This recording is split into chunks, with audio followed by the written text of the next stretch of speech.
Okey, Abang Fandi, saya nak terangkan secara ringkas je lah. Kalau yang panjang-panjang tu dah ada dalam FB group kita. Uh, abang Abang Fandi boleh tengok dalam tu. Rakaman Zoom kita cerita tentang syarikat, cerita produk, GSA, GCA, dan GAE. Tu semua dah kita panjang lebar lah dalam FB group tu. Boleh tengok rakaman kat situ. Cuma kat sini saya nak ambil masa sikit je untuk faham, nak bezakan akaun yang ada di Content Matter ni lah, 3 akaun ni. Dapat beza tu pun dah kira okey dah. Okey. Yang pertama, akaun GSA. GSA ni macam kita menyimpan di bank lah. Simpan di Maybank, simpan di CIMB, FHB Bank. Samalah. Kita buat simpanan, tapi beza dia di sini kita buat simpanan emas. Dekat bank tu kita simpanan wang kertas. Jadi bezalah. Kalau ke segi kelebihan dia, wang emas ni dia tidak susut nilai. Dia kali inflasi. Dan emas ni dia akan mendatar lah, dia akan naik. Kod mana pun dia akan naik sejak 1400 tahun dulu. Jadi kelebihan bila kita ada emas GSA ni, kita nak pakai cash, kita boleh melalui yang pertama, kita boleh jual direct. Yang ni gram emas kita berkurang lah. Ataupun kita boleh buat GCA, dipanggil Go Convert Account. Yang ni kalau kita nak berbelanja lah. Yang tadi simpanan yang pertama, yang kedua berbelanja melalui GCA. Jadi kita boleh ambil 90% daripada GSA tu. Kalau ada 1000 boleh dapat RM900 daripada GSA tu. Jadi bila kita keluarkan tunai RM900, kita dikenakan upah simpan dia ataupun dipanggil fee management dia 3.5% setahun. Dia sangat murah. Tak sama kalau kita beli kat luar, kita pajak kat luar sana, dia kena 10 hingga 12% lah setahun, lebih kurang lah. Tapi kat sini 3.5% saja. Dah lah murah, dia tak ada limit masa. Kalau kat luar sana dia 18 bulan je. Dah kita kena bayar semua apa yang kita ambil tu. Kalau tak, emas kita kena lelong. Nampak tak? Jadi kat situ rugilah kan, kalau kita tak mampu bayar. Tapi kat sini 3.5% ni upah simpan dia tu ataupun fee management dia tu, kalau tak mampu bayar pun tak apa. Kalau 90% tak mampu bayar pun tak apa juga. Kita terminate je, dapat balik baki emas kita lah. Sebab apa? Yang 10% tu, 90% dengan fee management tu dia tolak lah. Tapi emas kita tak dilelong kat situ. Jadi kalau kita hold je GCA kita tu, mungkin 3 hingga 5 tahun kan, 3 hingga 5 tahun, mungkin emas kita dah naik 100%. Katalah kita ambil tadi kan RM900, emas kita lebih kurang 4 gram. 4 gram tetap daripada sekarang 3 tahun 4 tahun akan datang emas kita 4 gram juga, tapi nilai dia berbeza. Sebelum ni mungkin RM1000, mungkin 3-4 tahun lagi dia akan jadi RM2000. Okey, macam mana kalau kita terminate pada masa tu? Kita akan dapat pertama, yang 90% tadi yang kita ambil tu dah percuma dah.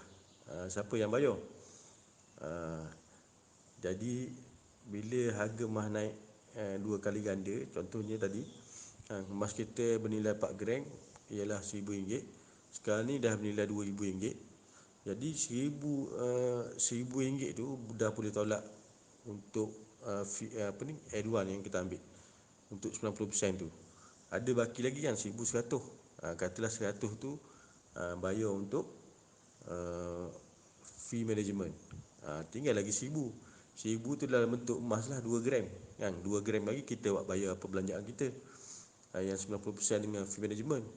So kat sini kalau kita simpan, kita buat GCA, kita tinggal tunggu lama sikit, sampai emas naik 100%, mungkin 3 hingga 5 tahun, kita dah dapat percuma, perbelanjaan percuma.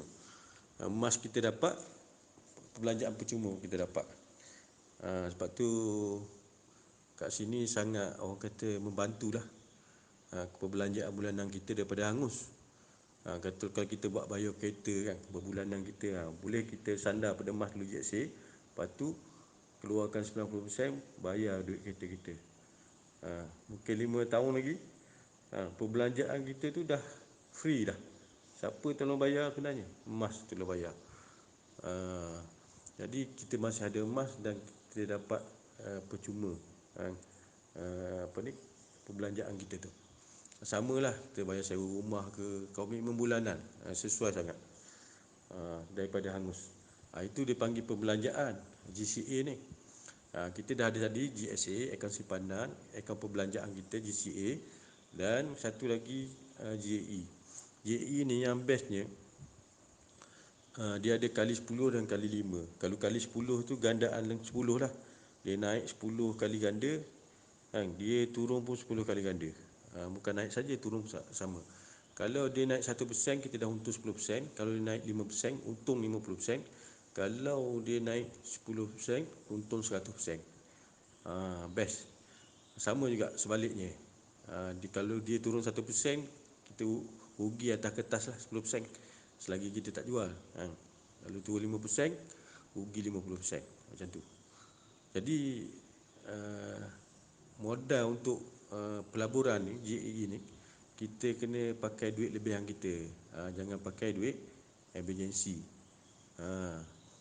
Jadi kenapa? Sebab JE ni dia keuntungannya bergantung kenaikan harga emas tu. Kita tak pasti kan, tak tahu dia naik bila kan.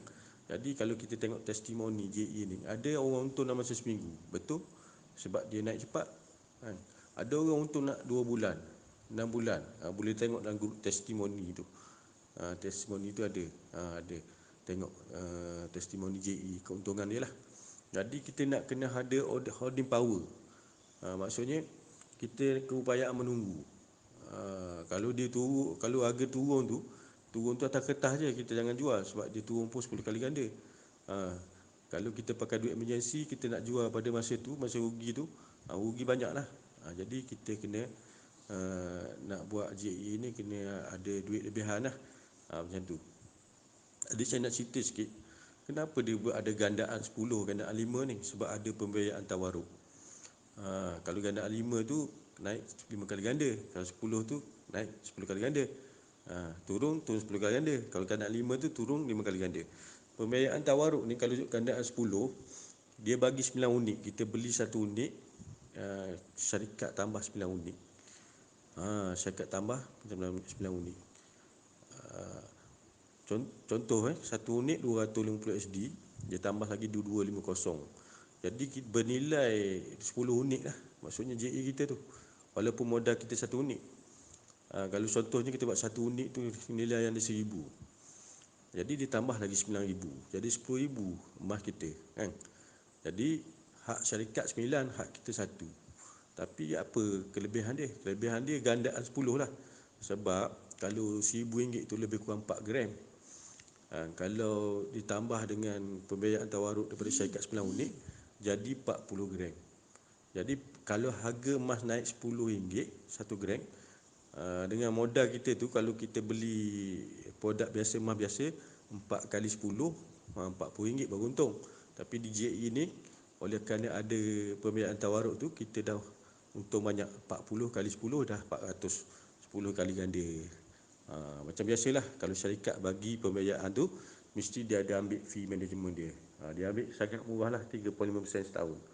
Setahun ni kalau kita kali 3.5% kali 2250, yang 9 unit tu, dapatlah 78.75. Dan dia ambil dulu deposit tu.